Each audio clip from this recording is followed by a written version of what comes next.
union president.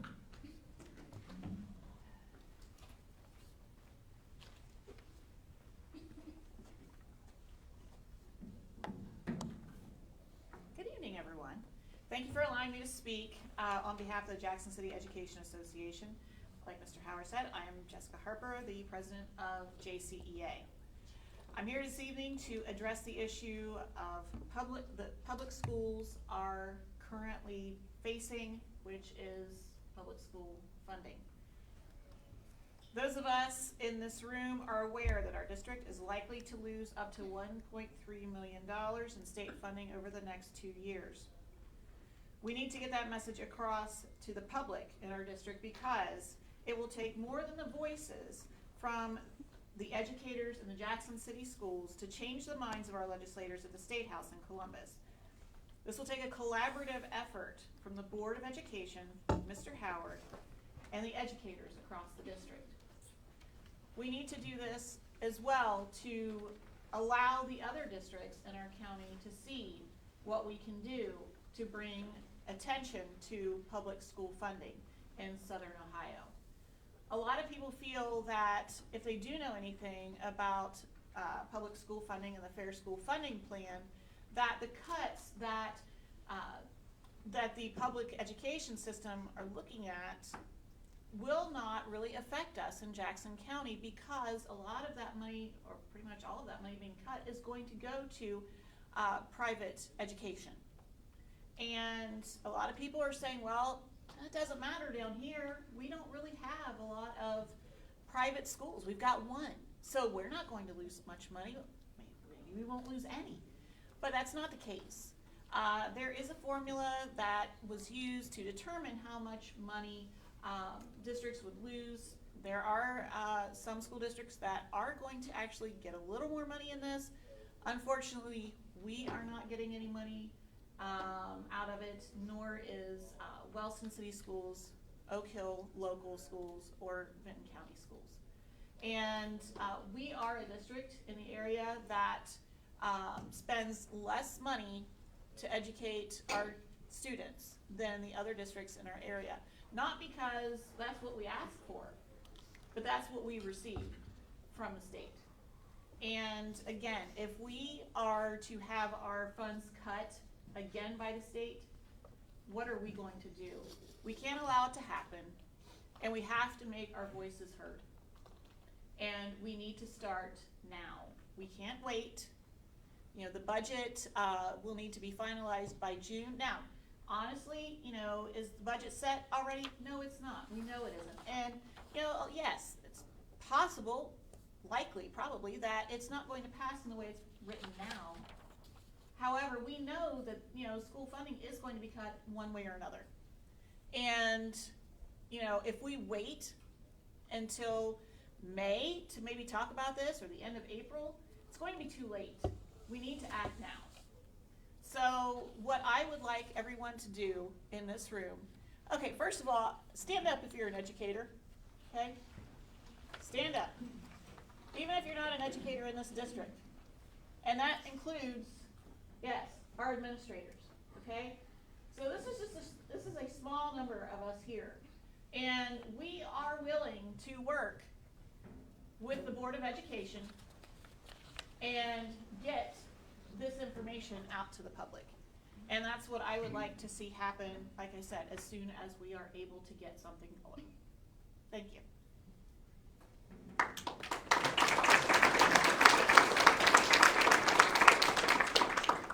Thank you, Jessica. It's the perfect segue for me to be able to talk about how important this actually is.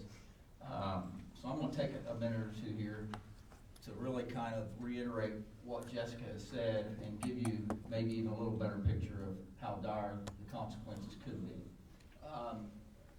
We have two different screens up here. You can probably look at either one of them. These are all schools in Southeast Ohio and how much money they stand to lose or gain in the next 2 years in the next biennium.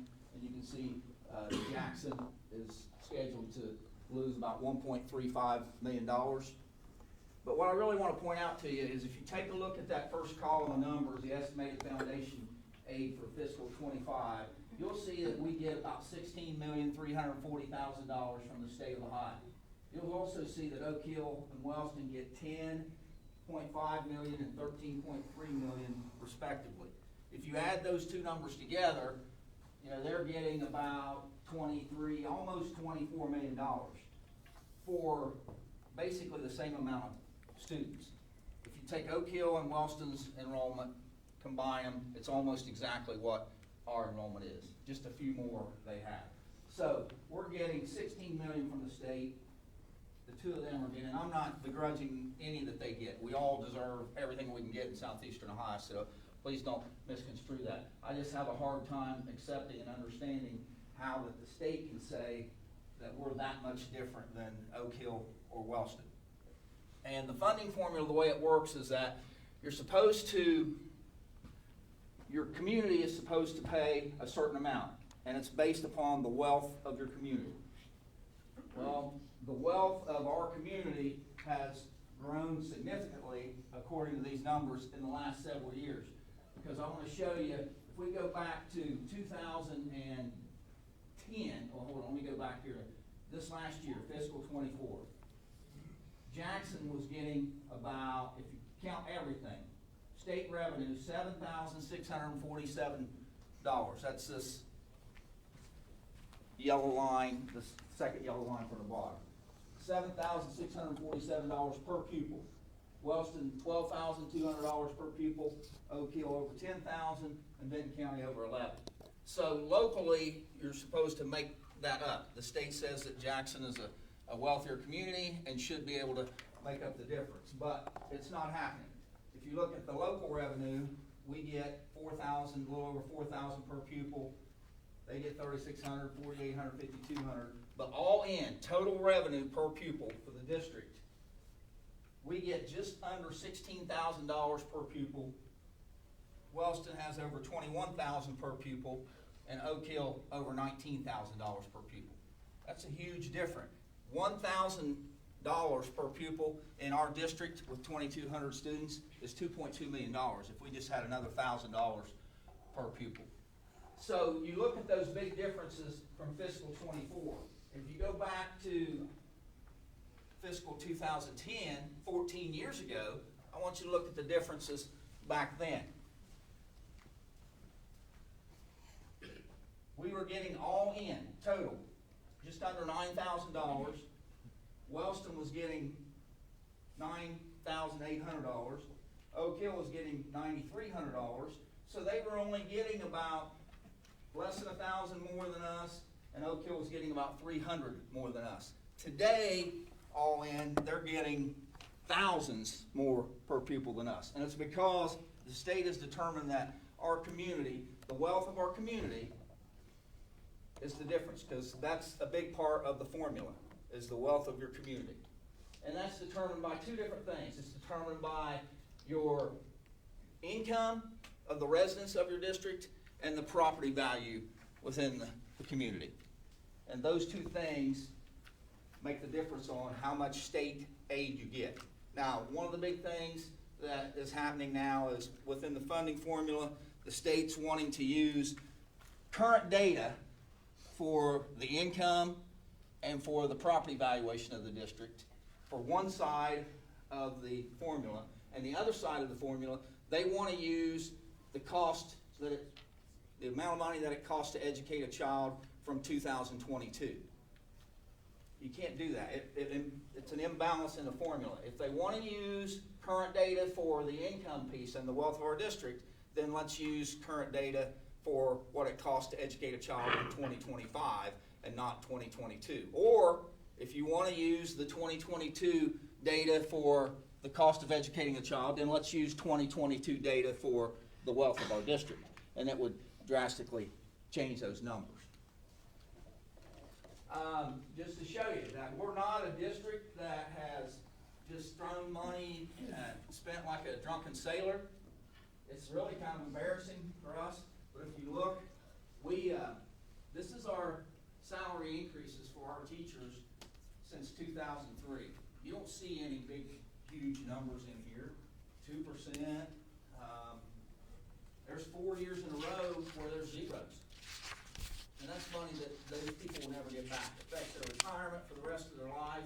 everything. But that's what we had to do at that point in time.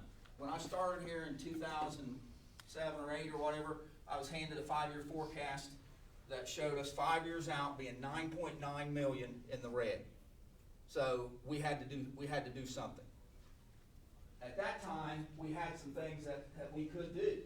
You know, we cut 23 teaching positions, we did away with an assistant principal, we did away with assistant superintendent. All these things added up to about $2.3 million for 1 year. $2.3 million.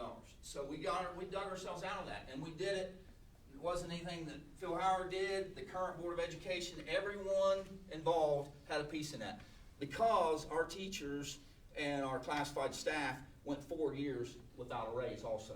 So everyone had a hand in doing that. The problem is if this budget stays the way it is, we don't have those positions to cut now. We never replaced very many of those positions. So it's going to be really, really tough moving forward. I don't know if, let me show you our 5-year forecast.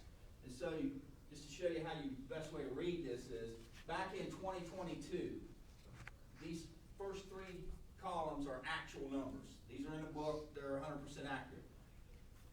The next 4 years are forecasted. And I'll be the first to admit, when you get out here in 4 and 5, you're guessing a little bit. They're not always 100% accurate, obviously, because you're 5 years out. But it's what we're required to go by. So if you look back in 2022, we had $6.28 million beginning cash. We deficit spent that year about $500,000 more than what we brought in. So it dropped us to $5.7 million at the end of the year.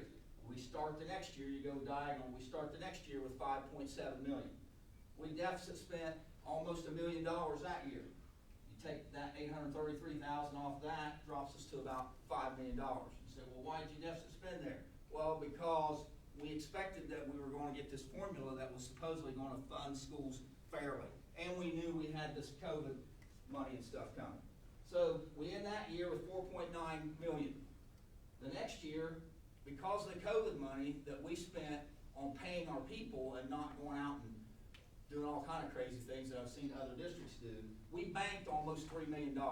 So if you add that 2.889 million on, now we're at $7.8 million. So we start this year that we're in right now at $7.8 million. We're going to bank another million. This is projected because this is forecast year, but hopefully pretty close. We should bank about another million. So that's going to raise us to $8.7 million that we should start the next school year with. But look what happens. This deficit spending piece comes back up here.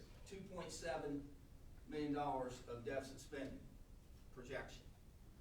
So, and this does not even take into consideration, we knew what we were running into here. We were going to have to do something at some point in time.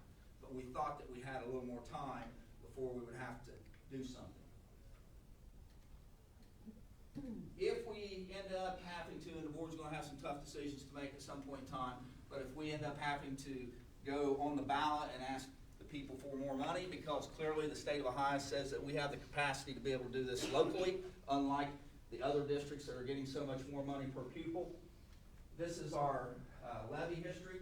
We don't have a big history of going and asking people to vote for stuff. The last time was November of 2000 when we built the new schools. And it barely passed that year. That was before I got here, but it barely passed. But we have not asked the people for more money to help run the schools since then. There's different kinds of levies. I mean, there's income tax levies, there's property tax levies, combination levies, all kinds of things. But the best thing that you guys can do right now, as Jessica said, is to reach out to your legislators and get them to fix this school funding thing. They've taken $1 billion out of the pot of money. It's all one line item in the budget for public schools, private schools, charter schools, one line item. They took $1 billion of that money and set it aside for private school vouchers. Now, like she said, a lot of people think, well, that can't hurt us too bad. We only got, one. But it's because the whole pot lost $1 billion. You put that back in and spread that out amongst 609 school districts in the state of Ohio, it makes a monster difference financially for the district. So, anybody have any questions? You guys have seen. Yeah, we've seen that, and that's very good, Phil. Also, they're gonna take money out of that pot to build school. We've heard the rumors about that. Yes. So it won't be 1 billion, it'll be 10 billion. One other thing I would draw your attention to, just to let you see this particular one, the second yellow line, if you look back at 2010 at our teachers' average salary, Jackson was ahead of the other districts, slightly above Benton County, but comfortably ahead of Wellston and Oak Hill. If you look at,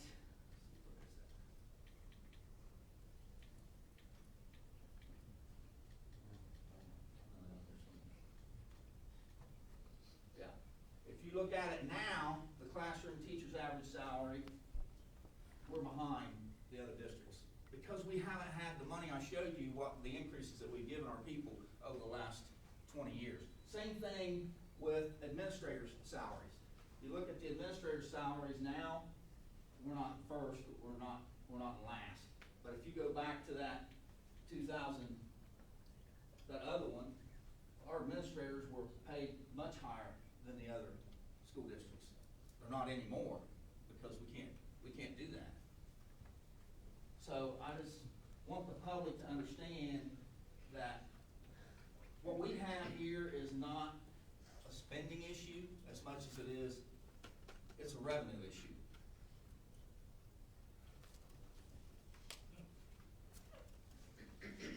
Okay, thank you, Phil, and Mrs. Harper, wherever you're at, thank you for your leadership. I know my wife has wrote a letter, and I appreciate your leadership. Brian, Phil, maybe you can answer it. This data is all available online. Yeah, I'm glad you brought that up. This is not stuff that I made up or the treasurer made up. I mean, you can go to Ohio Department of Education Workforce and get this information. If you type in the query there, CUP report, C-U-P-P, you can list whatever school districts you want beside each other to be able to compare them.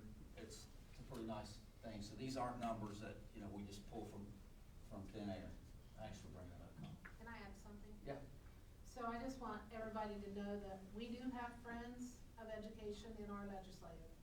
We have Jason Stevens, who's our state rep, used to be Speaker of the House. He gets it, he realizes what's going on. And then we have Senator Shane Wilkin, who is also aware. And I think as we met, a few days ago, we need to get a hold of our Speaker of the House. It's people like that in very good control that needs to have some letters sent to them, because they aren't in Southern Ohio, they're from up north. So it makes a difference who you contact also.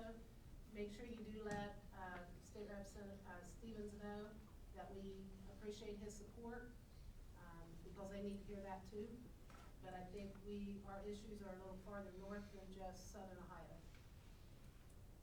One other thing too, just to show you this slide here, I don't want to take forever to go through all this stuff, but this is open enrollment, and we get paid based on the number of students that we have. This is the number of kids that come to Jackson versus the ones that leave, and we always have a positive. And going back from 2009, I think I started in 7 or 8, I started trying to keep track of this, of how much money we lost or gained from open enrollment. Obviously, the parentheses are a negative number. And from fiscal, when I first started here, we had quit taking open enrollment students. And we allowed the ones to stay here that were here, but we were no longer taking any new ones. So I convinced the board that we needed to go back and start accepting open enrollment students. So that's why you see it started off in the negative, because we were losing more kids than we were gaining. And then about 2012, we started all of a sudden gaining way more than we were losing. And that's how much extra money we were getting each year from open enrollment. And that's over $3 million if you look from 2012 to 2019. Now, I quit keeping track of it, I'll be honest with you, in 20, because it was so hard to figure it out on the sheets and the reports that we were getting. It used to just be a number that you could easily find on there. And then they baked it into the formula in 2020, and I just quit keeping track of it. But for those years there, we're still a plus, because I know that we lose about 180 kids and we gain about 320 or something. So I know it's a big plus number, but look at the rest of these districts. Every one of these, I mean, these people are losing, I mean, Benton County was losing, well, here's Benton County, they were losing $500,000-600,000 every year. A lot of those kids were coming here. These kids from Wellston were coming here. So we have a district that we should all be proud of. I mean, people want to come to Jackson, and we want to continue to be able to offer the same things that we're offering right now to our students. And if this funding goes sideways on us, we're not going to be able to do that. So we need your help reaching out to our legislators.